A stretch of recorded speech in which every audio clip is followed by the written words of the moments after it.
What's up, guys? Renasant here. Welcome back to the channel. So, we did a lot of stuff in the last episode. We finished up a lot of NPC quest lines and just a lot of housekeeping stuff. As I mentioned in the last episode, we are officially done with the main quest line of the game. That might seem like, oh, we're getting close to the end of the series. That is very false. We're probably just barely over halfway done with the series. There's a lot of optional areas in Dark Souls 3, plus all the DLC. Also, new armor. I actually went and bought from the Shrine Handmaiden Lorien set, which we can go ahead and read right here. Armor of Prince Lothric's older brother Lorien. This black dyed brass armor was passed down to him from the royal family. Lorien, raised as a knight, is said to have been left mute and crippled by his younger brother's curse. It is also said that Lorien, in fact, wished it so. So he was very, very passionate about his brother Lothric. Don't know if I actually like... Oh yeah. That looks pretty good. He was very passionate about his brother Lothric, which is to be expected, you know. So this is actually not where we want to be. We actually want to be at the Dancer of the Boreal Valley bonfire. So we're going to embark on our first of the optional areas. There is one that is a bit easier than this one, but I didn't really feel like doing it today, so we're gonna go do this area right here, which is actually combined into two areas, and we should be able to do both areas today, I would imagine, or in this episode.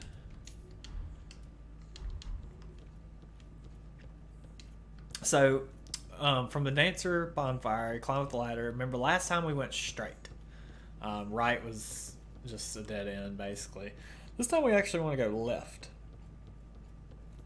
And if you remember when we came out here the first time, you know, we realized that this door was locked, and we were like, oh, super sad. We look down here, and we can see that there is a cathedral knight. So we do want to go ahead and fight this young gentleman. And he has the great mace and the freaking great shield, which I hate. Because of that reason right there. It's a stamina killer.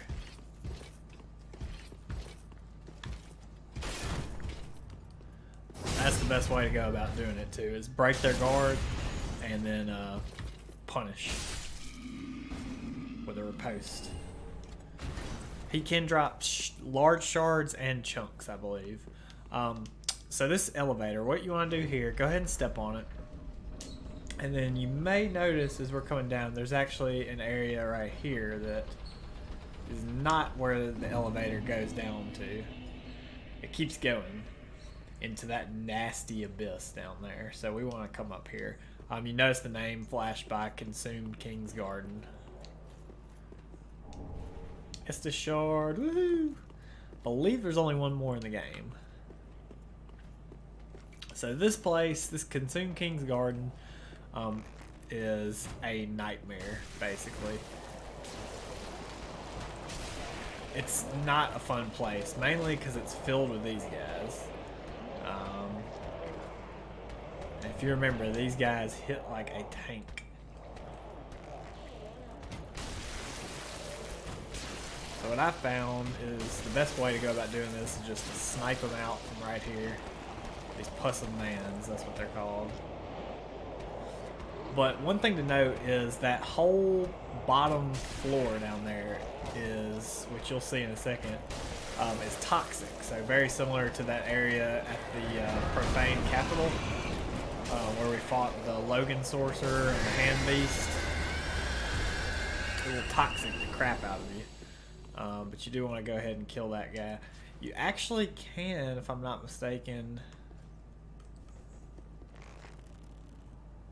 You can bait one of these over here.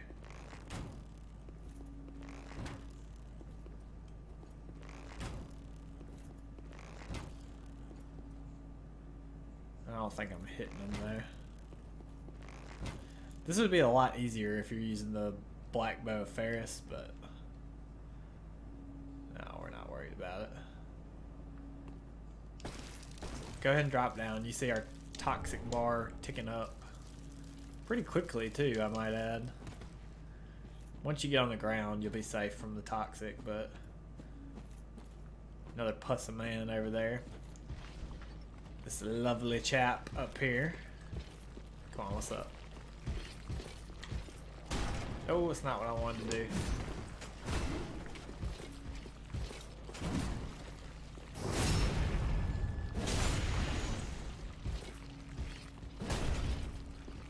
Good block, friend. They're very slow. Very tanky, but very slow and easy to dispatch. You notice a puss of man right there, puss of man right there. What we want to do is just drop down underneath here and try to collect all these items. Claw, the shadow set, everybody's favorite from Dark Souls 1. We want to try to do all this without aggroing the puss of man, which we may have succeeded in doing. Hard to tell.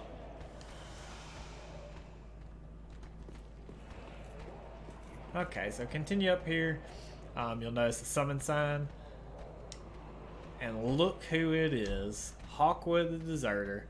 Oh, this man is following us. Hawkwood the Deserter. So he is the crestfallen knight from the very beginning of the game. Remember, he disappeared after a while. Here he is in all his glory. I don't know why these puss of men are being so ornery right now. They're usually not this active. We really want to get over there, but they're being complicated. And you know what? We can go over here. We're going to climb down here. Again, we're going to try not to aggro puss of man. Go ahead and get our dark gem. That's going to aggro him for sure. Get our chunk. Yeah, I'm pretty sure this guy's pissed, but hard to tell sometimes.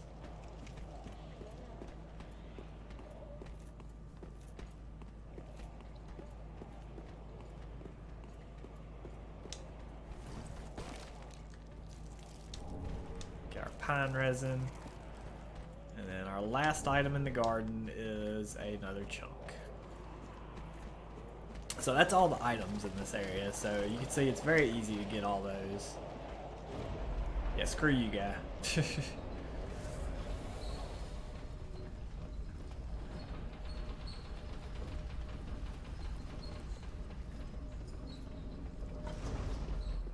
So I actually believe I missed the ledge, because I was thinking about something else. There is a ledge right here that we can drop down. I don't think this was the way we wanted to go just yet. Either way, get your dragon scale ring. Now, we actually don't want to come down this way just yet, believe it or not. Make sure this isn't gonna kill us.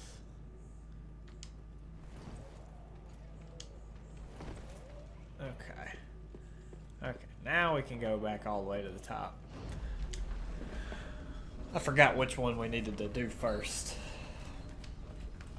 And we will want to jump back down there, but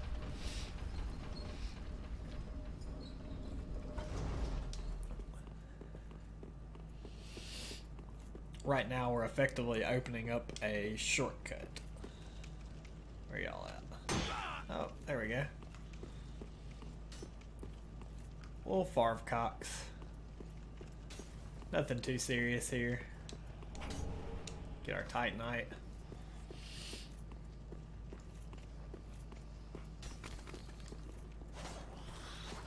Okay. Watch the ones behind you.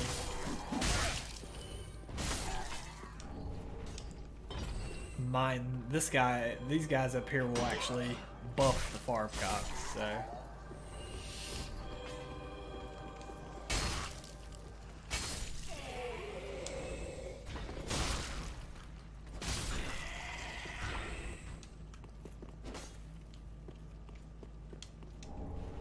get our chunk. And this is actually the door from the very beginning of this area when we first came in here. Voila. So this is a very short area, mind you. This area and the next area kind of just combine them into one, really, because like I said, this area is just really small, or really short.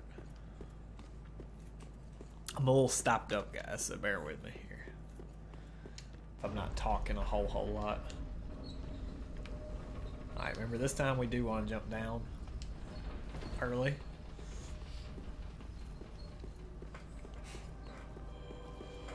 No, he buffed him. He buffed him? I'm not sure. So, we got 2 cathedral knights here. We got one over there, and we got one guarding the exit. We just want to lure them over here one at a time. Come on, biggin. Oh. Oh. Ow.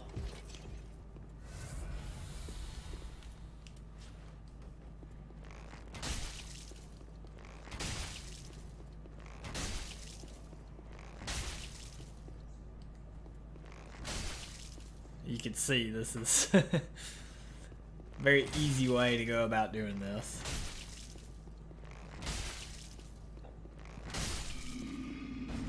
You could fight him like a man if you want to, but why bother, you know?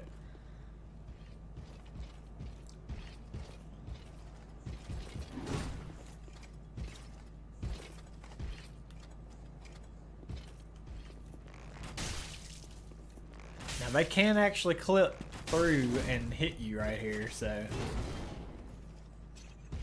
bear in mind.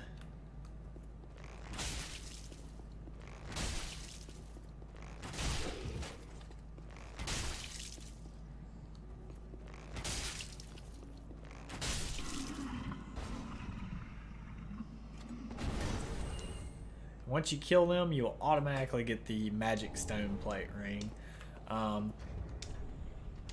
which I believe is our second plate ring. Increases magic. We already got the damage absorption. I mean the dark damage absorption. Alright, now we can come over here and summon old Hawkwood.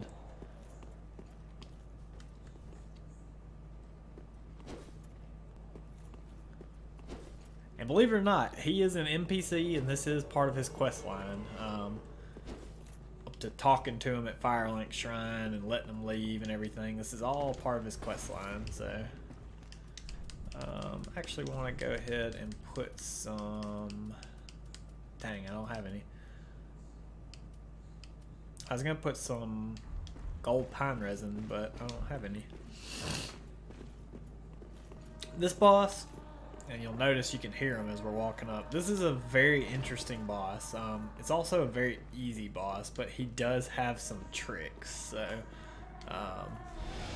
we'll just see if us and Hawkwood can take him on.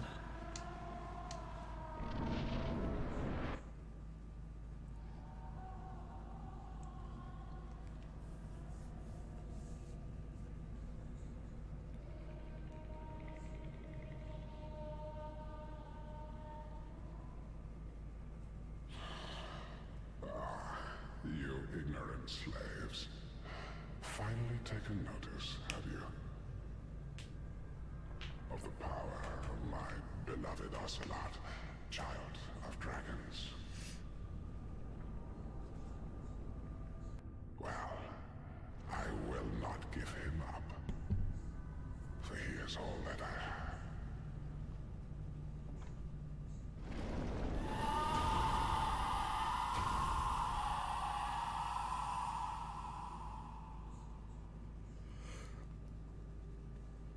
Alright, so we have Osiris the Consumed King. So this is the former king of Lothric. You can see he looks a little rough, very pale. That's one thing that's very interesting. For those of you that played Dark Souls 1, one of the things that's really interesting about this guy is he is very reminiscent of Seath the Scaleless. He's got the exact same type of body. You can see that this guy, he looks like almost like a dragon, but he's definitely scaleless. He does not have scales. The thing about this boss too is that, or the boss fight in particular, is that he can get stuck in some weird little corners, so that is one thing you have to be aware of when fighting him. As you can see, you can get him pretty well into a corner, and Hawkwood is actually pretty helpful in this fight, honestly. He'll just flail around for the most part. He has this tail whip. He has another attack which is like a cursed breath attack where he flies up in the air and breathes curse crystals down. Another callback to Seath the Scaleless from Dark Souls 1. But your main strategy with this guy is to just be as close to his ass as possible. And you can see he's already dead. Very easy boss for the most part. He can get hyper aggressive sometimes and really like kind of screw you up, but for the most part, he should not pose players a problem. Hawkwood barely even took any damage. Look at that. So let's go ahead and light his bonfire. But yeah, he's very reminiscent of Seath the Scaleless.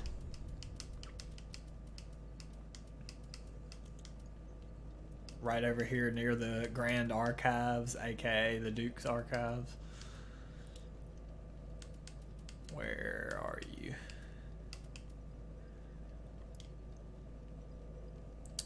Osiris went mad trying to harness his royal blood for a greater purpose, leading him to the heretics of the Grand Archives, where he discovered the twisted worship of Seath the Pale Drake. Yeah, so I mean, it tells you right there that he was a follower, basically, of Seath the Scaleless. You can see he's trying to harness his royal blood for a greater purpose. So he was the former king of Lothric. And what he did was basically the greater purpose in his mind, I believe, was to become a dragon.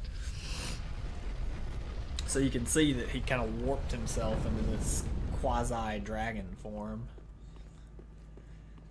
And if you come down these stairs here, you'll notice a bunch of ancient tablets with scriptures on them, and then these guys right here, which are very reminiscent of Seath's serpent men from the from Dark Souls 1.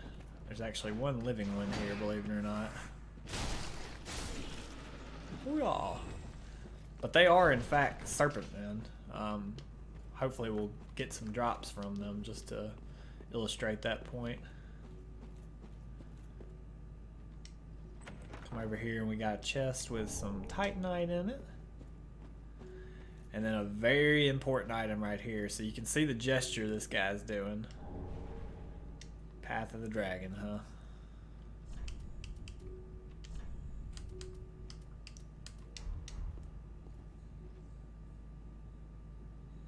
Interesting.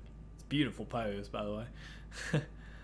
This is actually a incredibly important texture or gesture for accessing another optional area in the game, and we'll get to that when we get to that. But for now, just remember that this is where you get Path of the Dragon from, which would make sense because, like I said, Seath is exploring, dragon culture.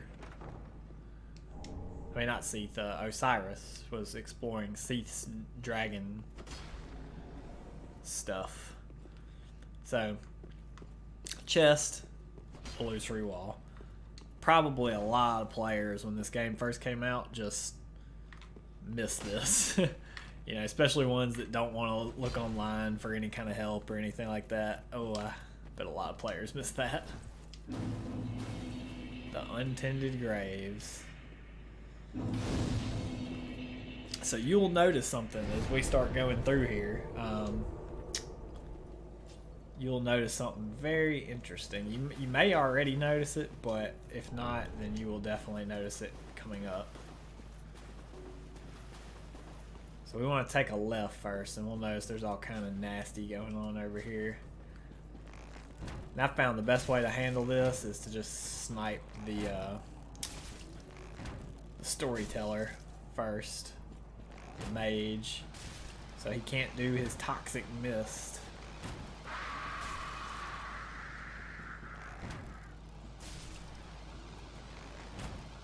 Okay, he's dead. These guys should only aggro one at a time.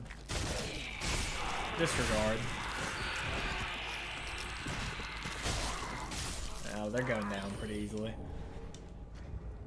We get the Ashen Estus ring, which, if you recall, we got the Estus ring at Firelink Shrine, or right outside Firelink Shrine. Gray crystalline ring crafted from shards. Increased FP restored by Ashen Estus flask.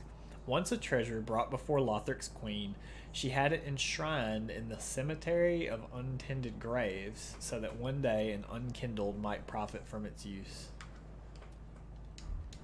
Interesting. So, again, I don't know if you can tell really yet, but if you recognize this right here.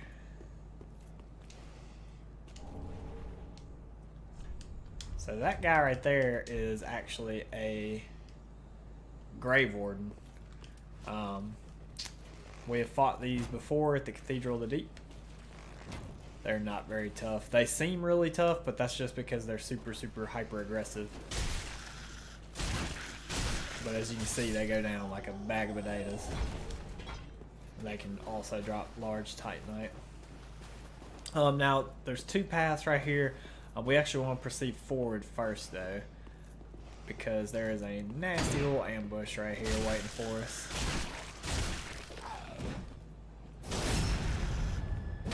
Easy peasy, lemon squeezy. Alright, so let's take this left path. Go ahead and hold your shield up, too, because it is dog city up in here. Oh. God, I hate dogs and Dark Souls. So that's just one, but if we go around the back way, we could go through right there, but we're going to go through right here. Oh, look at this.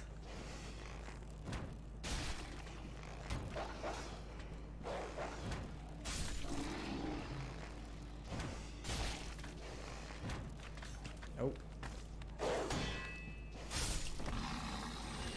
Dogs on dogs on dogs.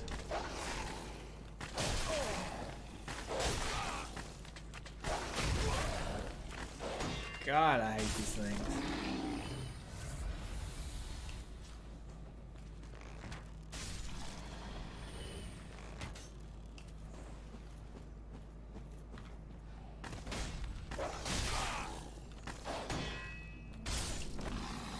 Alright. So if you haven't recognized it by now, this is Firelink. This is the Untended Graves. This is the Cemetery of Ash on the route to Firelink Shrine, where we started the game originally, except for everything's all twisted and dark. So you should know, if we come down here, there should be a giant overgrown crystal lizard, right? That's how I remember when I first played this. I 100% confirmed that's where this was. And there he is. As you proceed forward, though, yeah, there's actually two of them. Again, these guys are not bad at all, but you don't want to fight them both at the same time.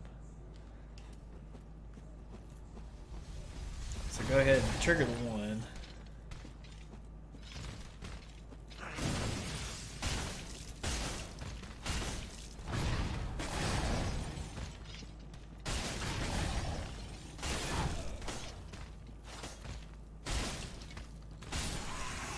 Go ahead and collect your Titanite scale.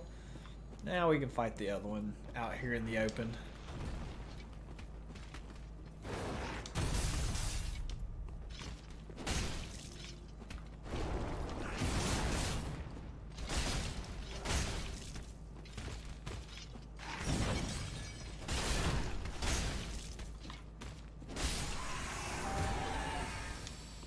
More Titanite.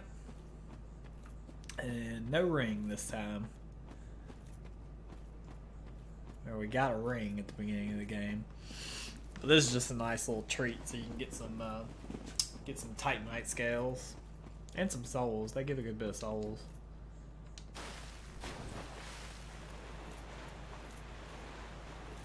Alright, so Dark Firelink, well, Dark Cemetery of Ash, basically.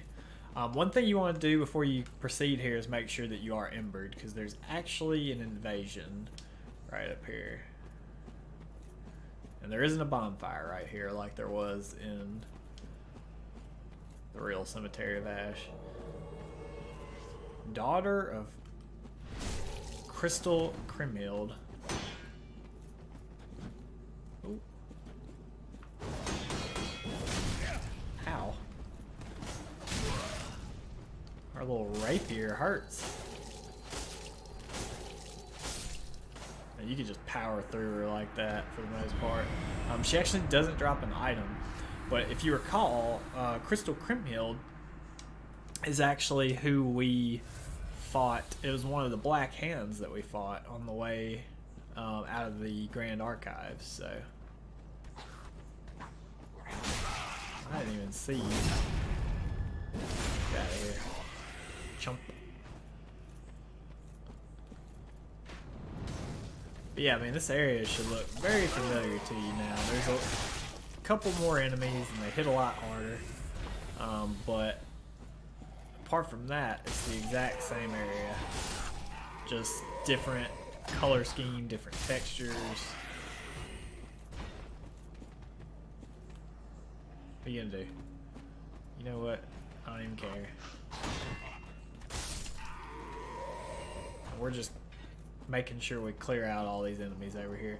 I do recommend clearing them out, by the way. You don't have to.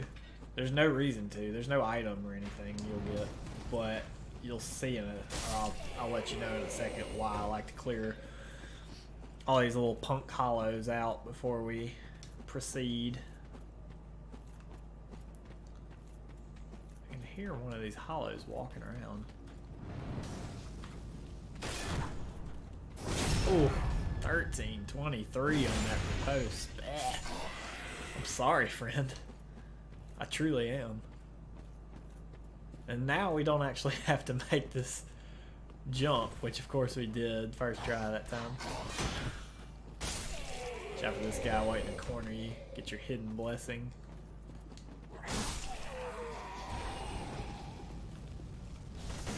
Oh, there's actually not a guy right there.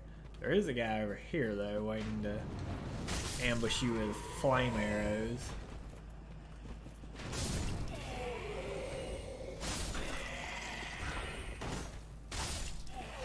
So, as we know, this is where we encountered Udix Gundyr, right? So if you peek over there, we'll see if we see him. Hey, there he is, Udix Gundyr. False. Unfortunately, not. Also,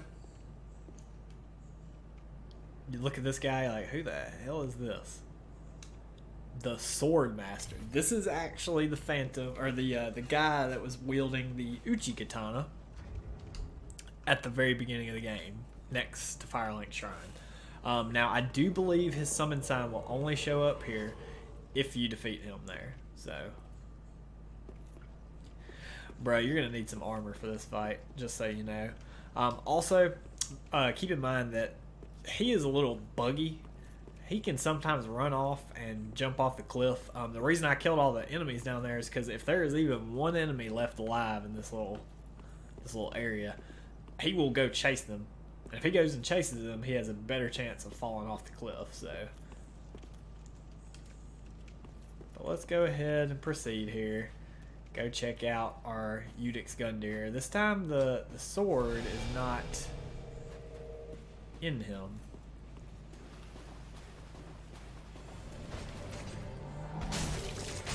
Champion Gundyr, huh? Well, hey. So, Champion Gundyr is very similar to Udix Gundyr in a lot of ways, except for he hits like a freaking tank. In case you can't tell. That is a grab attack. That will hurt.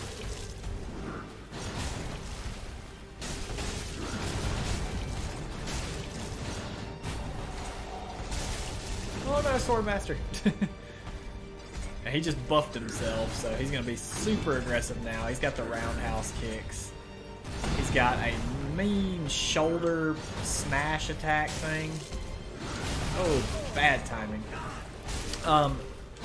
Many people find him to be one of the more challenging bosses. Oh yeah, that nasty 1-2 combo right there. The reason many people find him to be very challenging is because he really just doesn't stop. I mean, you see Swordmaster's basically dead. Yeah, he's dead. So now we're gonna face the brunt of this.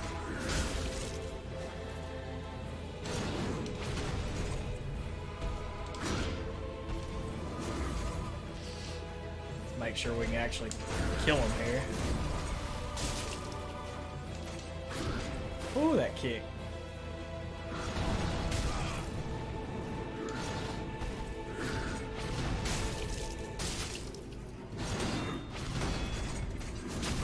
You really don't want to do what I've been doing here and going for the double hit. Bad time to Estus.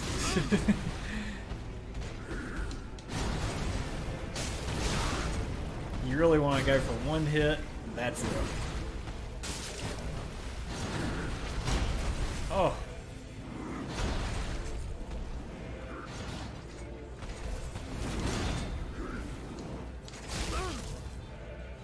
We should be able to beat him as long as I don't royally screw this up.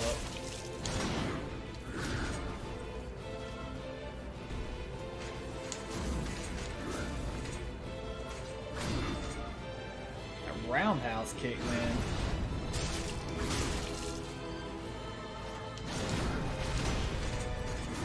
No! And he's dead. So he's actually a super fun boss to fight, but as you can tell, he is extremely aggressive. And that's kind of his biggest thing. Just the mad aggression. But anyway, you'll notice there's an item in his boss area. It's the Black Knight Glaive. Such a fun weapon to use too. There it is. Glaive of the Black Knights who wander the lands. Used to face chaos demons. The unique attack of this glaive greatly reduces enemy poise, reflecting the tremendous size of the enemies that the knights have fearlessly faced. Also, we got Champion Gundyr soul. Remember, we didn't get a soul for killing Udix, but there it is. Once, a champion came late to the festivities and was greeted by a shrine without fire and a bell that would not toll. Not a lot of lore, but basically what it's saying is this is an alternate reality of Firelink Shrine. It's not necessarily, I don't believe it's necessarily the past, because we didn't really, I mean, we didn't, it wouldn't make sense for it to be a different time per se, just because we didn't like enter any kind of time warp or anything like that. We just followed linear paths, or physical linear paths. So, but it could very well have entered us into a different dimension when we perhaps jumped down into the untended graves, much like entering the painted world of Ariamis from Dark Souls 1, and also from Dark Souls 1. Well, I won't spoil it. Let's just, we know the way, right? Unfortunately, the way now is guarded by Black Knights. And these Black Knights are souped up Black Knights. Also, these Black Knights do respawn. So if you're trying to farm items, this would be where you do it. I don't think I have... Yeah, I don't have any Black Knight items. I might pop a rusted coin just to dick around, see if I can get one of their weapons. This is where you go to get their weapon, by the way, though.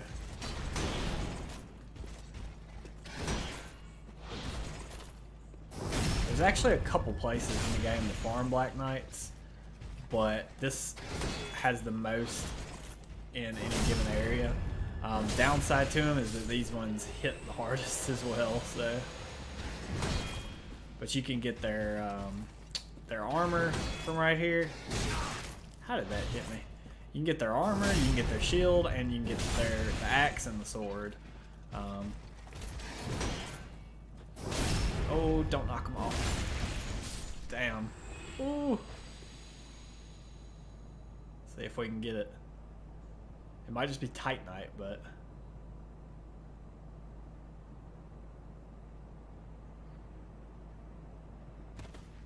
I don't think we can get that item. Damn, that's probably the Black Knight Greatsword too, huh? Oh, it's just evil. That's all that is evil. Let me try one more time.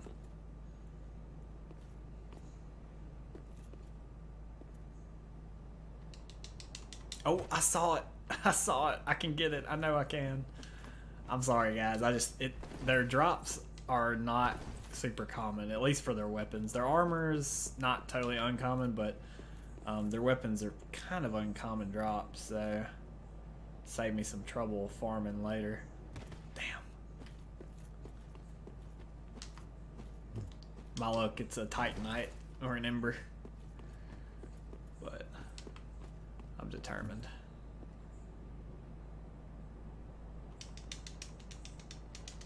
Alright, you know what? FromSoft, you got me. I ain't even gonna try it. Oh, it's killing me though. Know that it's killing me. So let's continue up the path here. This is a dead end just like it is in normal Firelink. And make no mistake, this is Firelink Shrine. Whether it's called that or not, something is another story. But come over here to where we found the master. This guy shouldn't aggro. Disregard. He is 100% aggroed. But as you can see, they're very easy to backstab. They're also very easy to parry. I'm just not parrying them right now.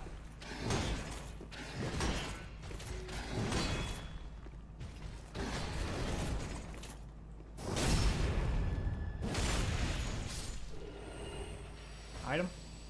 No item. So remember we killed the master and got the Uchi katana here last time. Now we get another katana, the Chaos Blade. Also an item from Dark Souls 1. A cursed sword of unknown origin bearing uncanny streaks on its blade. Attacks also damage its wielder. Not unlike a thing mishap granted life, but never welcome in this world. In other words, chaos itself.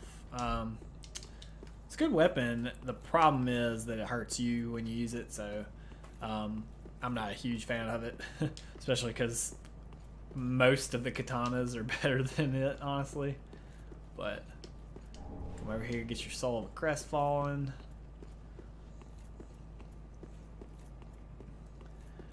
We want to continue down the path down here. There's not an item there. Okay. Now, if you recall, so first of all, we have this. Come on, come over here.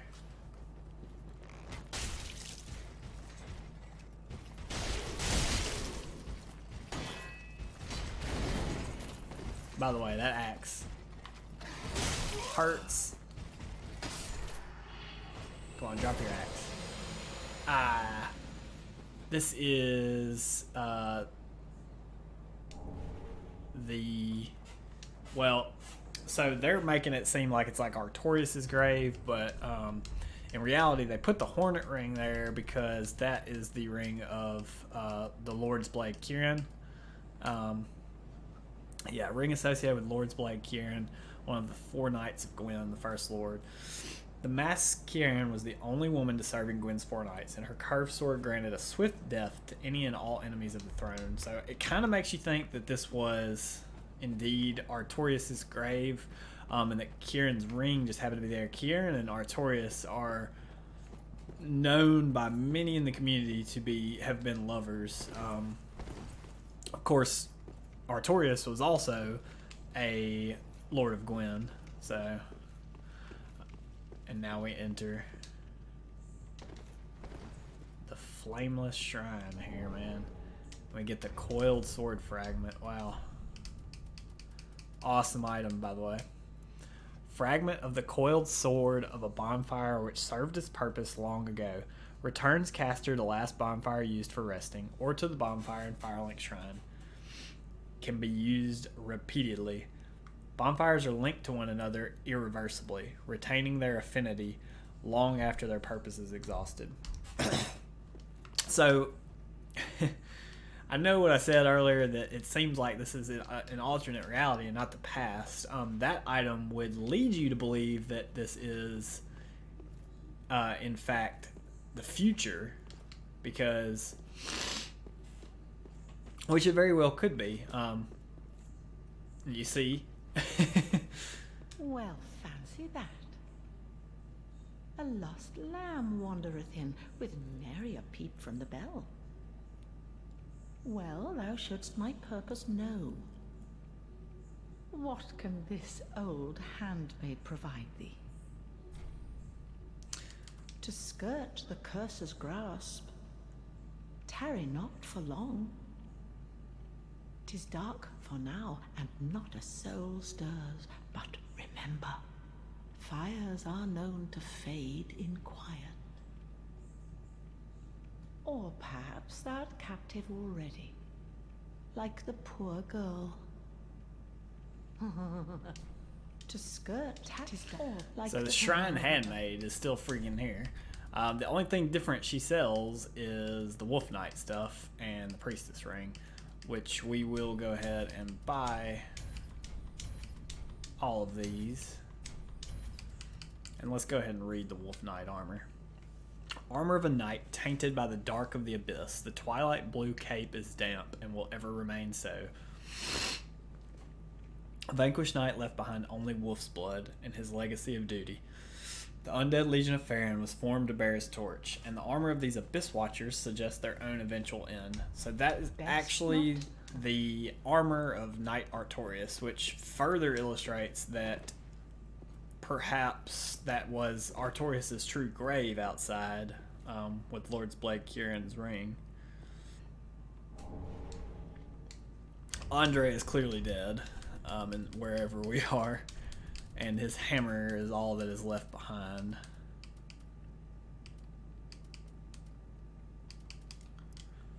Metal hammers passed down amongst blacksmiths of the shrine. Serves as a strike weapon, but also excels at reducing poise and breaking the guard of a shield.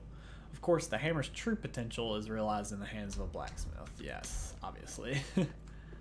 And you can kind of look around down here. There is one more thing in this episode, one more item that we need to grab. 2 more items that we need to grab, excuse me. Hollow's Ashes. I forgot about these, to be honest with you.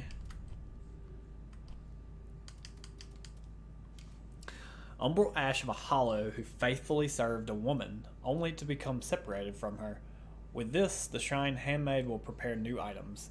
It takes but a brief glance at this thing to easily envision Londor, the foreboding land of hollows. Interesting. So, it doesn't make a whole lot of sense right now because we followed the Linking of the Fire questline. Originally, if we had followed Yoel's questline, this would make more sense, but basically this was Yoel's Ashes for the most part is what that's illustrating. And then we want to come over here to the other side. You'll notice there's no items anywhere over here, but we found an item over there in that cubby. Why isn't there one here? Strange looking wall, huh? Illusory wall hiding clearly a female corpse, and to be exact, as you can see,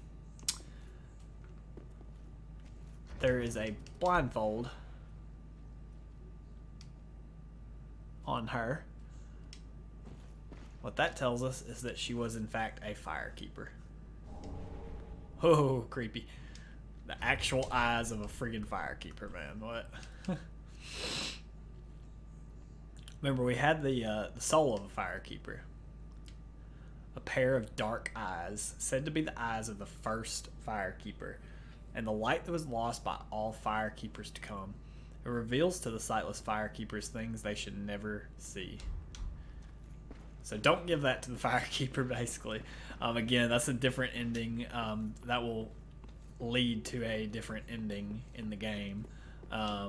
One that we do not currently want to do in this playthrough. So anyway, that is actually it in the dark Firelink Shrine, if you will, the flameless shrine. Clearly the fire has faded away. I wonder, I mean, I'm still of the opinion that this is a alternate reality, but it's very possible that this is indeed the future, and it's the future of a reality in which we do not link the fire. It's a future in a reality in which we fail, or we decide to usurp the flame and bring about the age of dark, and this is what will transpire from that. As you can see, none of the lords are here. Even Ludlith is not here. I mean, there's Abyss Watchers, Lothric. Yeah, Ludlith's not even here, so let's use our unlimited bonfire, or unlimited homeward bone, shall we? And go to the shrine. And one more thing we want to go ahead and do. Like I said, do not give the eyes of the firekeeper. You'll see that that's now an option. Welcome, I'll speak.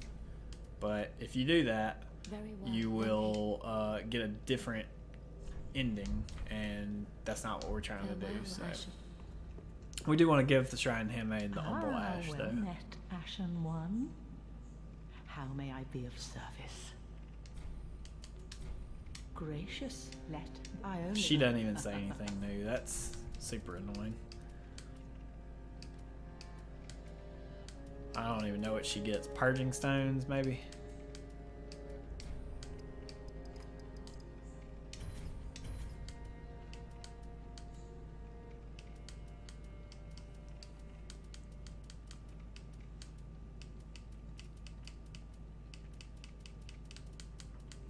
Might be a ring now that I think about it. Is it any? It's not any armor.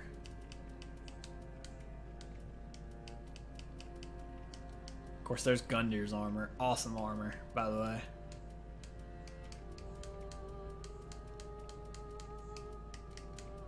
She got 3 rings of sacrifice, I believe.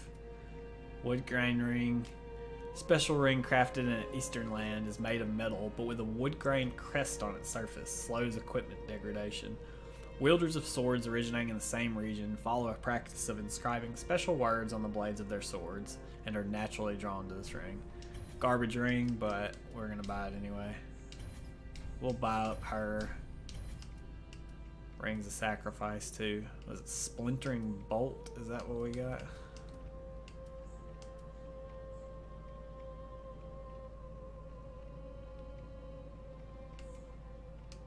Edmund. Ashen One. Well, very well. Then take. We can level up once. We'll probably put it into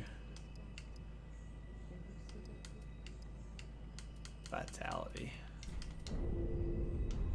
Farewell, Ashen One. Alright, that's going to do it for this episode, guys. If you enjoyed the video, make sure to leave a like, comment, and hit that subscribe button for me. We will see you next time. Bye.